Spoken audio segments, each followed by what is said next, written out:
All right, welcome everyone. We're Semblance of Sanity. I'm Caleb. I'm Jacob. And we're here for Asobi Asobase, episode 9. Back for some more Worst Girls. Yep, I mean, that's right. No, the best Worst Girls.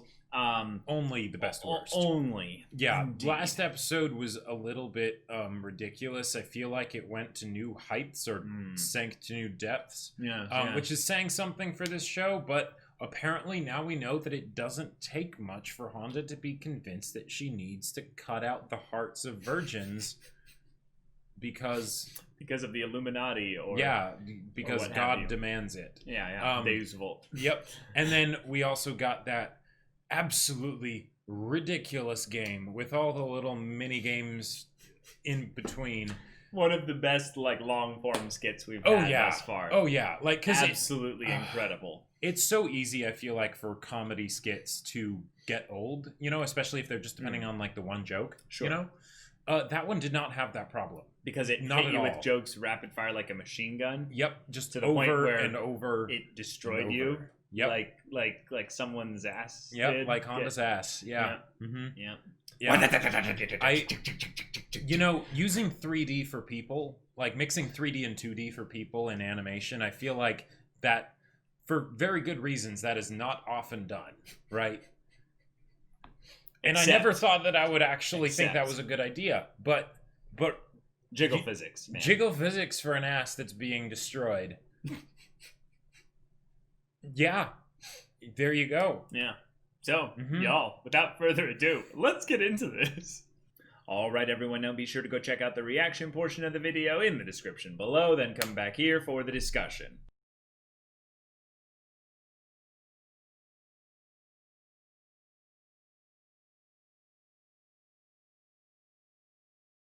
Wow. All right. Okay. This was the cringiest of all the episodes by far. Yeah.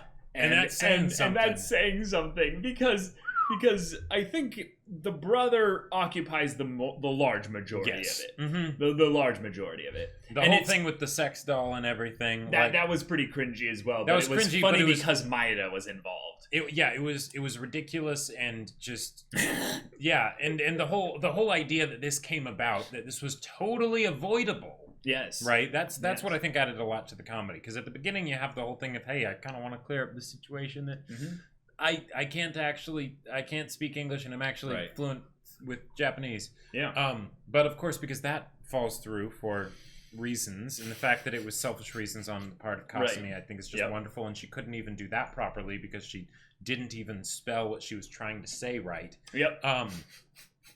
But then you have the situation where, oh yeah, you're going to be representing our class at the vocal as English you should. Competition. You are quite skilled at English. That's right. It's an easy win. In fact, you must be, because we've never heard you speak Japanese very well.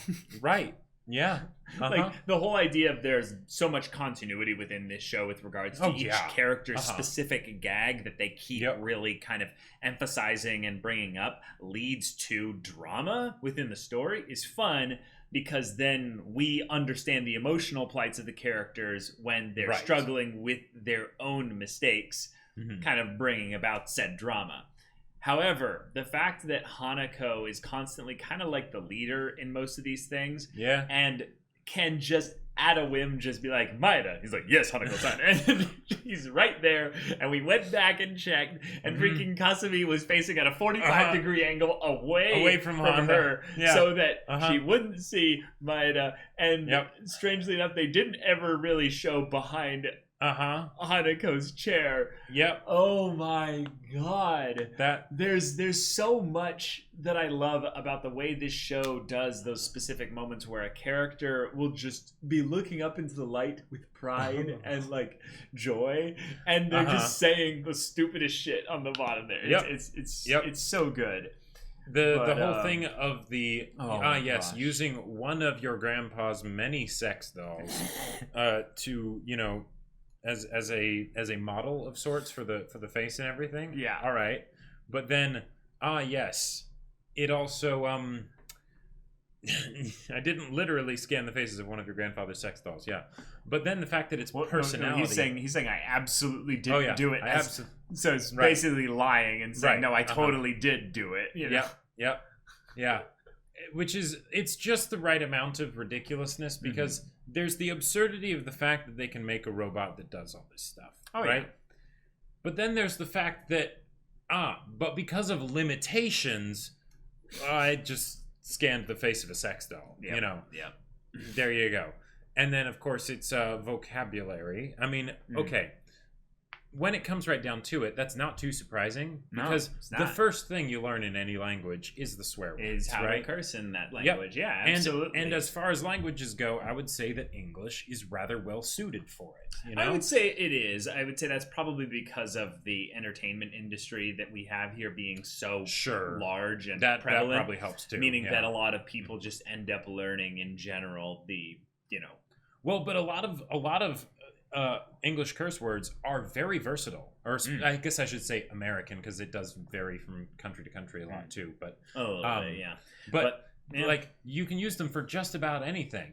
So whether adjective, adverb, verb, noun, all kinds of things. So it makes sense. It was great for the gag. I'm glad that they brought in the teacher.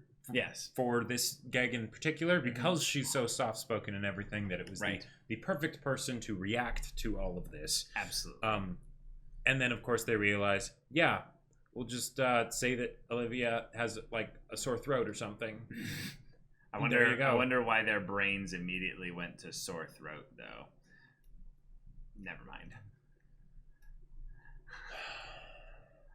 It's because of being strangled. No. Yes. It's because of the fact that it has to do with the vocal cords and stuff. Yeah, that's the only reason why their brains because went it is to an that. oral presentation. Yes. But in the next skit, right, the whole thing of the brother, Olivia's brother showing up, right? Yes, I loved the build-up. I loved the build-up to it, right? Yes. And once it happens, it's like, oh no. You know that there's going to be some, and I don't know why I thought Kasumi, of course it would be Honda, right? Yeah. Of course it would be Honda. And then the more they keep doing the build-up, it's like, wait, it's not going to work. No, it's not going to work. There's going to be something very different. The other shoe's going to drop. Yeah. Yeah. And when we saw what we got, oh God.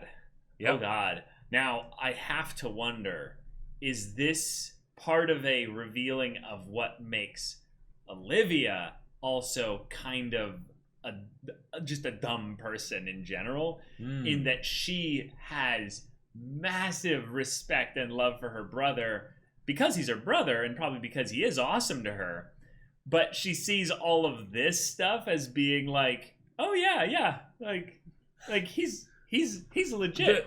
He's awesome. The two PhDs thing did actually surprise me. Well, I think that's just to give... That's more for the build-up? That's to give credence... Yeah, to give build-up, but it's also to give credence for the idea that you shouldn't judge a person by their appearance necessarily, because he does have piercing blue eyes. That was absolutely wonderful. I loved that they kept that. And specifically for Honda, where she had like the doll or whatever of the piercing blue eyes, like hands something or other, whatever. I can't remember the exact name.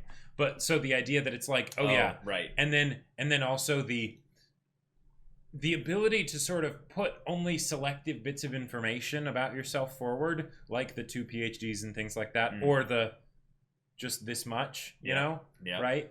And then it's like, oh yeah, like that. He actually looks kind of cool with those piercing blue eyes. And then it's like, wait, no, hold on a sec.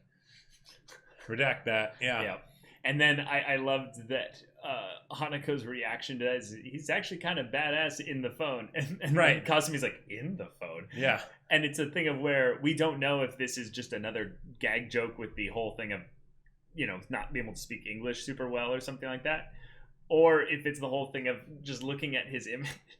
Right. Keep him in the phone, not in person at all. And the fact that Honda was like, this is really uncomfortable. It feels like it would be more uncomfortable to say no, so I'll just say yes. And then Kasumi's just like, oh, sorry, I've got an older phone, so I can't, and she's like, damn it. Yeah.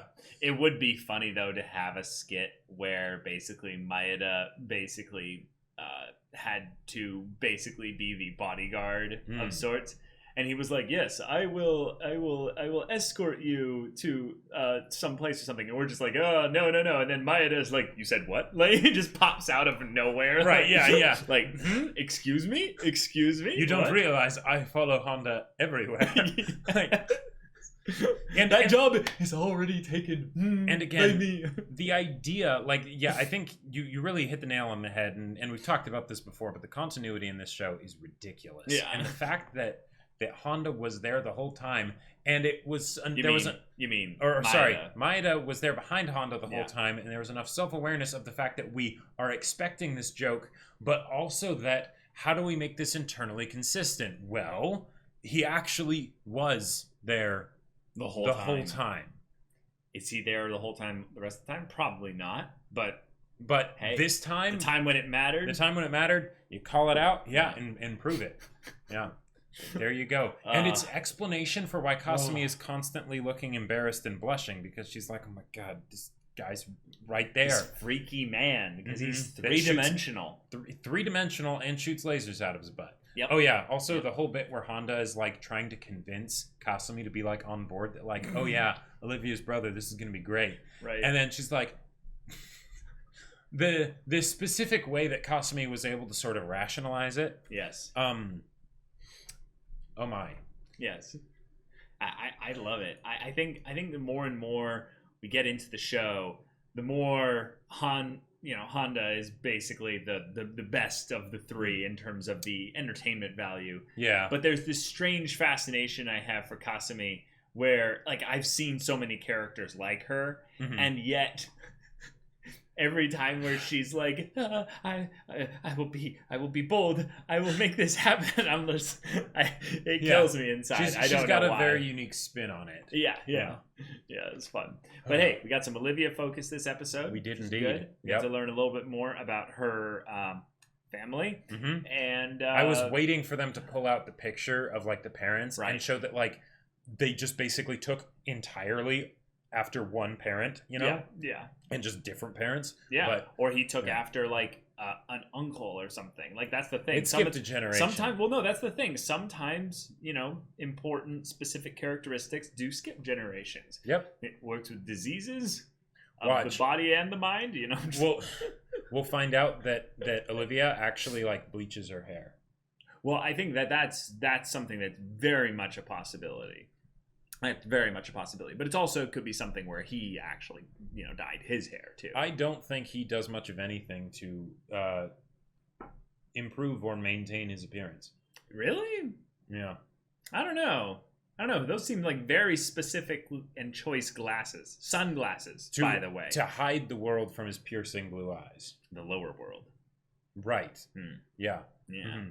Yep. Yeah. So, y'all, thank you so much for watching this episode's reaction and discussion. If you want to see the next episode's reaction and discussion right now, though, go check out the link in the description below for our Patreon. You can get on early access there. You can watch full-length timer reactions there, and all this comes with Discord access. So you can chat with us in the community there about this show, about anime in general, and you can also talk with Jacob about the sci-fi novel that he wrote. Yep. Wrote a sci-fi novel called Battle Lines. If you're interested, it's available. It's available for purchase on Amazon. The link is in the description. Yes, if any of that interests you, we'll see you there. But until then, we're Semblance of Sanity. I'm Caleb. I'm Jacob. And we'll see you all next time.